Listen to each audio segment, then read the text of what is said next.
ఈ టిప్స్ ఇది compulsory follow అవ్వండి. అందరూ ఏమనుకుంటారంటే నేను మోసపోను, నేను చాలా గ్రేట్ అనుకుంటారు. మోసపోకుండా ఉండే సమస్య లేదు.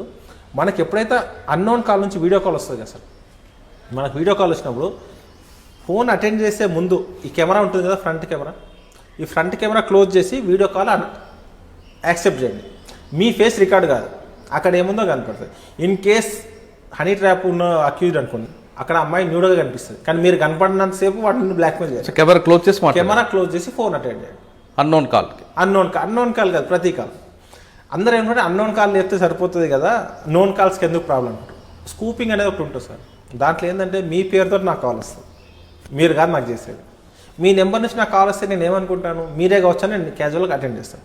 అంటే అది స్కూప్ కాలా లేకపోతే ఫేక్ కాల్ అని తెలియదు. చాలా మందికి మన నెంబర్ నుంచి మనకే కాల్ వస్తుంది కొన్ని సందర్భాలు. ఇది మనకు తెలియదు కాబట్టి ఎందుకు సింపుల్, మన క్లోజ్ ఫ్రెండ్ అయినా ఒక 2 సెకండ్లు కదా, క్లోజ్ చేసి మళ్ళీ ఓపెన్ చేయండి. ఎవరు తప్పు ఫోన్ వచ్చినప్పుడు కెమెరా క్లోజ్ చేసి వీడియో కాల్ వచ్చినప్పుడు మాత్రమే వీడియో కాల్ ఆన్ చేసి ఒకసారి మాట్లాడి మనోడు అనుకుంటే ఫింగర్ తీసేయండి, 2 సెకండ్స్లో తీసేయండి సరిపోద్ది. సింపుల్ అసలు మీ ఎన్నో ప్రాబ్లమ్స్ సాల్వ్ చేస్తారు. లక్షల రూపాయలు కాపాడుతుంది, మీ మానసిక టెన్షన్ నుంచి బయటపడతావు. ఎంత పెద్ద సమస్య అది, ఎవరికి చెప్పుకోలేము. ఎవరు చెప్పుకుంటే ఏమనుకుంటారో.